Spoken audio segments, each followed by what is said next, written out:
so that we can kind of talk about it.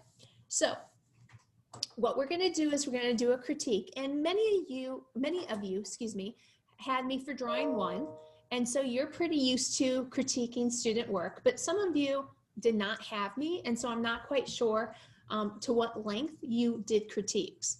So what we're going to do is give each other some feedback, and we do it normally in a number of different ways. When we're in school, we sometimes do like speed dating critiques, where we put our artwork out and literally every person in the room comments and critiques our work. Sometimes we just swap with another person and do like a peer critique. Sometimes we do small group critiques. Sometimes we do them orally. Sometimes we write. Obviously online, writing is probably easiest, so we'll at least start there. Doesn't mean that we won't do groups later, and just talk to each other, like we did with our peer critique of our exquisite corpse, right? You guys did a great job of that. So the target is to be able to refine your imagery based on peer feedback. So the whole reason we critique is to make our work better, okay? So the next slide goes through some norms. Now, normally I like to have norms or set rules with you guys, but because we're in the remote setting, it's not that it's a waste of time, but I just didn't feel like we had the time to set norms. But you'll probably notice that these are pretty straightforward. The first thing is that you want to make sure that you're always kind first, right? We want to always use supportive language to help each other out. We don't want to be like, what did you do? Why did you ruin it? No negative comments. Always try to use constructive criticism. I'm sure you guys are used to that. Make sure that you're specific. So when you're giving a critique, it goes back to claim and evidence. Oh no, we have claim and evidence in art. So when you say something, you want to back it up with evidence, visual evidence.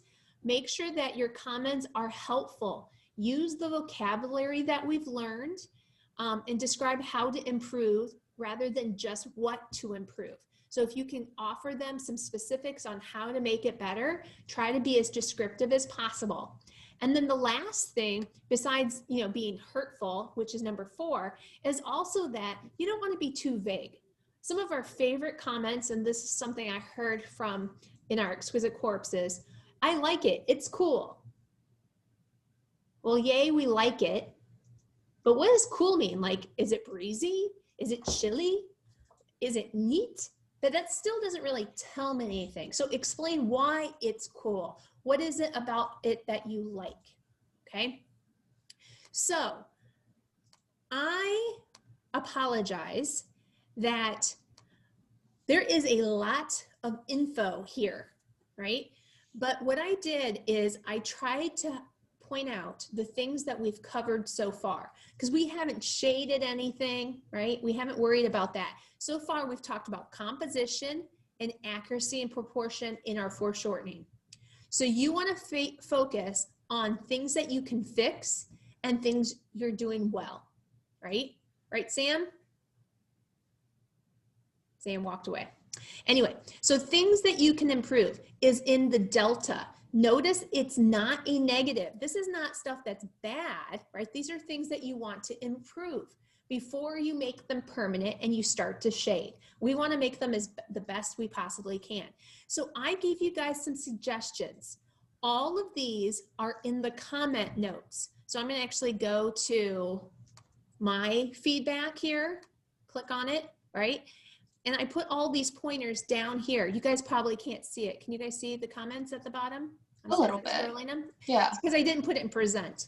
I knew there was a reason for that. So I tried to give you guys some pointers so you can talk about, so you can talk about composition, how well they use the space, could they crop it better? Because we can still crop it differently, right? And make it the composition better because nothing's cut yet. We can make it more accurate, like we can make the foreshortening better, we can make it bigger, we can make it smaller, we compare sizes and parts. And then the do well is basically the same sort of ideas, but like I gave you some vocabulary to help you out. But don't just say you use the rule of thirds. You use the rule of thirds by shifting it to the top left. Explain with visual evidence, okay? So what I'm going to have you guys do is to critique 2 people. And so you guys are in groups. I did move them just a little bit to make them balanced. So group 1, there's 3 of you there, right? Group 2, there's 3 of you there. And I think there's only one group of 4 because I think Jasmine needs to insert hers. And then if there's anyone else who still needs to insert theirs, go to group 4, okay? Remember, you're putting in your image and you're putting in your photo, and then have your 2 people critique. So you're gonna do 1, and I made it my children. You guys see how my children critiqued my work? So Elijah said, I need to focus on my negative space for the inside. She seemed a little wide. So she was a little wide here compared to right there on the arms. He said I needed to add the cast shadow and I need to make the right arm bigger. Okay. And then he said I used a good use of space. I used about 2/3 of it. Good negative space on all of it except for the waist, which is spelled wrong. Gotta love it. You know, he's a 15-year-old. He should know better. Okay. Okay. And then Jaden said that the height of the bottom near the feet was too tall. So he said this part was too tall and I needed to add thickness to the head. And then the foreshortening is believable. He didn't say that. I paraphrased for him. Good angles going back into space. Okay. So you're going to do that for 2 of your classmates. So please make sure that you're working on this right now. I'm going to set a timer for 10 minutes. And then when you're done, I want you to read the commentary and fix and finish drawing it out. You do not need to shade. No shading involved, okay? Sound good? Okay, go ahead and work. I'm afraid the skeleton's gonna fall because it's very like precariously perched here, so I'm gonna move them. I just had mine out because Cassie had her at her side. Oh. It's too bad you guys can't see it like sitting in front of my computer, but that's okay. I'm gonna have to be creative about this.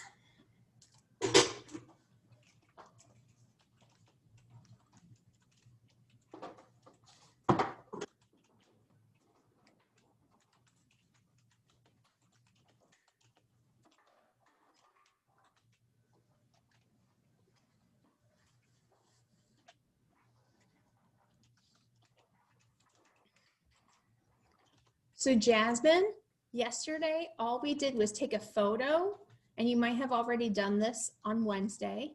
We just took a photo of our current progress and we threw it in this slide. So you can just open up this from the agenda and add yours. It doesn't have to be finished. We're just going to try to make it better before we're done.